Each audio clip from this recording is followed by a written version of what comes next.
নমস্কার বন্ধুরা, সুনিতা তারাসুন্দরী ভেজ। আমি সুনিতা। তোমাদের যখনই মন পছন্দ বা নতুন খাবার খেতে ইচ্ছা করবে, ইউটিউবে গিয়ে লিখবে সুনিতা তারাসুন্দরী ভেজ আর সাবস্ক্রাইব করবে আমার চ্যানেল। আমার সমস্ত রান্নার আপডেট পেতে বেল নোটিফিকেশানটা অন করে রাখবে বন্ধুরা। তো আমি মূল শোতে ফিরে আসছি। তোমরা বন্ধুরা প্রথম থেকে শেষ পর্যন্ত ভিডিওটা দেখতে থাকো। আজকে আমি উড়িষ্যার নিয়মে ছানা পোড়া করে দেখাবো। তবে ছানা পোড়াটা কীভাবে করছি তোমরা প্রথম থেকে শেষ পর্যন্ত দেখতে থাকো, তাহলে বুঝতে পারবে। তো এই দেখো বন্ধুরা, এখানে কিন্তু আমি 1 কিলো দুধ নিয়েছি। তো তোমরা কিন্তু প্যাকেটের দুধটাও নিতে পারো। এটা গরু দুধ ছিল, তো আর আমল দুধেরও করা যেতে পারে। তো আমি কিন্তু এই দুধটা নিয়েছি, 1 কিলো দুধ। আর এখানে আমি 2টো লেবু কেটে রেখেছি। তবে লেবুটা দিয়েই ছানাটা কাটাবো। তো এই দেখো, লেবুটা দিয়েই কিন্তু আমি ছানাটা কাটাবো। আর অনেকে কিন্তু ছানা কাটানো পাউডার পাওয়া যায়, সেটা দিয়েই করে। তবে আমি ওটা দেবো না কো। আমি যেহেতু লেবু আছে, লেবুটা দিয়ে ছানা কাটালে ছানাটা কিন্তু খুব ভালো হয়। তো তার জন্য আমি লেবুটাই দিচ্ছি। আর এখানে 2টো লেবু কেটে নিয়েছি। আর বড় লেবু হলে একটা হলেই হয়ে যেত, আর যেহেতু ছোট ছোট লেবু, তার জন্যে 2টো লেবু লাগবে। আর দেখতেই পাচ্ছ বন্ধুরা, লেবুর রস পড়ার সঙ্গে সঙ্গে কীভাবে কেটে যাচ্ছে। হ্যাঁ, মানে ছানা একদিকে, জল একদিকে হয়ে যাচ্ছে। তো আর এই দেখো, তোমাদেরকে আমি দেখাবো।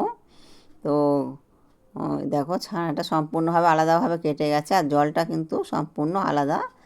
আর একদম দেখো, এই জলটা আলাদা হয়ে গেছে। এবার কিন্তু আমি এটা ছেঁকে নেব। তো এই দেখো, জলটাকে আমি প্রথমে ছেঁকে কাটিয়ে নিলাম।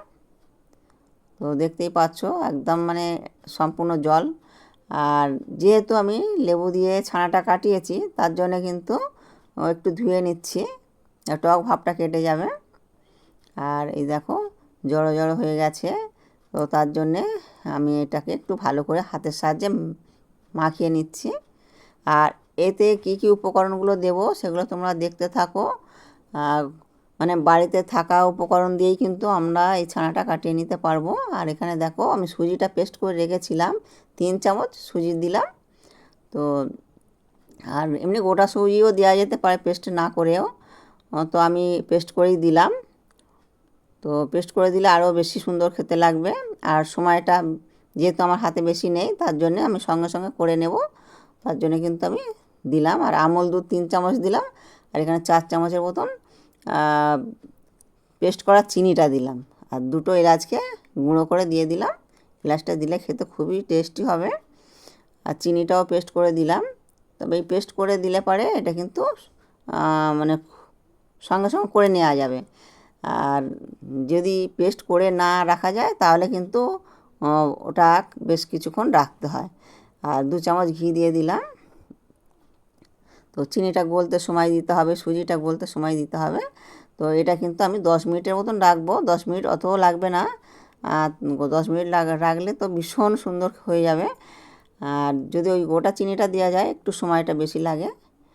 আর চিনি সুজি ওগুলো গলতে সময় লাগে।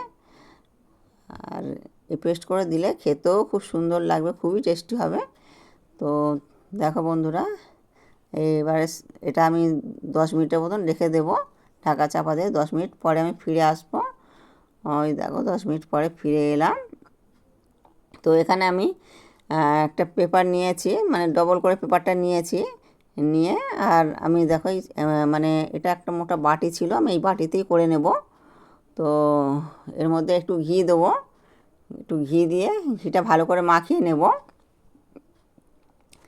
তো ঘিটা দিয়ে ভালো করে মাখিয়ে নেব। কিছুদিন আগে পুরীতে গিয়েছিলাম। তবে কথা দিয়েছিলাম যারা আমার সঙ্গে গিয়েছিল, যে বাড়িতে গিয়ে আমি ছানা পোড়া করে তোমাদেরকে অবশ্যই খাওয়াবো। তো পুরীতে আমরা কিন্তু ছানা পোড়াটা খুবই খেয়েছি। আর ওদেরকে আমি কথা দিয়েছিলাম, তো তার জন্য আমি ছানা পোড়াটা বিশেষ করে করলাম। তো এটা খুবই টেস্টিও হয়েছিল। তো আমি এটা কিন্তু 2 দিন পরেই ছাড়ছি। আর তো দেখো এবারে কিন্তু আমি দিয়ে এটা একটু ঠুকে নেব, যাতে এর মধ্যে হাওয়াটা না থাকে, হাওয়াটা বের হয়ে যাবে। এরকম করে ঠুকে নিলে পারে।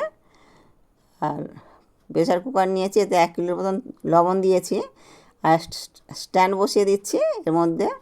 আর এর মধ্যে কিন্তু আমি একটু ঢাকা দেবো লবণটা গরম হওয়ার জন্যে। তো কিন্তু এই লবণটা গরম হয়ে গেছে। এবারে কিন্তু আমি দেখো এটা বসিয়ে দিলাম, আর এটা 20 মিনিট সময় লাগবে। 20 মিনিট পরে আমি চেক করে দেখব। তো আর প্রেসার কুকারে কিন্তু বিশেষ করে ঢাকনাটা মানে মাথার টুপিটা খুলে দিতে হবে বন্ধুরা, টুপি দেওয়া থাকলে কিন্তু হবে না। আর দেখো আমার 10-20 মিনিট হয়ে গেছে। এবার তোমাদেরকে দেখাই কীরকম হয়েছে। তো তোমরা দেখতে থাকো। যে একটু এভাবে ঠুকে নিলে সহজেই পড়ে যাবে, মানে খুলে যাবে আর কি। আর এই দেখো মানে যে কাগজটা দিয়েছিলাম, এই দেখো এটা একটুও চোঙেনি বা পড়েনি। আর এই দেখো কত সুন্দর কালারটা এসেছে। আমি এই যে এই দিকটা করেছি, আবার এটা কিন্তু এই পেপারগুলো দেব, দিয়ে আর ফের ওটা আমি মানে সামনে যে দিকটা ছিল ওই দিকটা করে আবার দিয়ে দেব, তাহলে দিকটাই কিন্তু বেশ ভালো রকম পোড়া হয়ে যাবে। আর এই দেখো বন্ধুরা, এই দিকটা সাদা ছিল, ওটা আমি উল্টে দিলাম। এবারে কিন্তু আমি প্রেসার কুকারে দেব 10 মিনিট সময় লাগবে। এবার আর কিন্তু 20 মিনিট সময়টা লাগবে না, 10 মিনিটেই হয়ে যাবে। যেহেতু একদিকে হয়ে গেছে, আর শুধু একটু পোড়াটা থাকবে, বেশ ভালো লাগবে তাহলে। আর আমি 10 মিনিট পরে ফিরে আসব। তো 10 মিনিট হয়ে গেছে, 10 মিনিট পরে আমি ফিরে এলাম। আর এবারে দেখো বন্ধুরা, দিকটাই বেশ খুব সুন্দর হবে।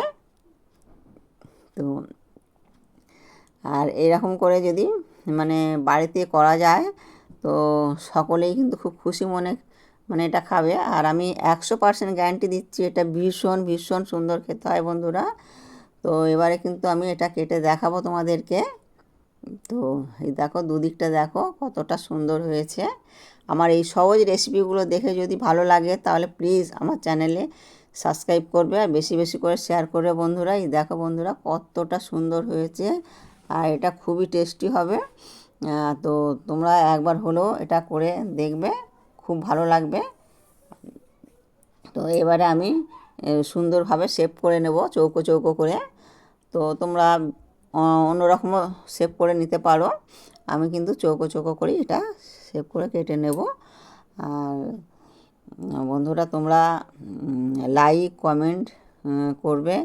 তো কমেন্ট করলে পারে আমার কিন্তু আরও মানে নতুন নতুন ভিডিও দেওয়ার উৎসাহটা আরও বেড়ে যাবে। আর তো তোমাদের কমেন্ট পড়তেও আমার খুব ভালো লাগে। তো এই দেখো এবার চৌকো চৌকো করে কেটে নিচ্ছি। তো এগুলো কিন্তু থাকেও বেশ অনেক দিন। আর আর বললাম তো খেতে খুবই টেস্টি হয়। তো তোমরা একবার হলেও করে দেখবে। তো ভীষণ ভীষণ খেতে ভালো লাগে। আবার নতুন একটা ভিডিও নিয়ে চলে আসবো। এখানেই শেষ করলাম।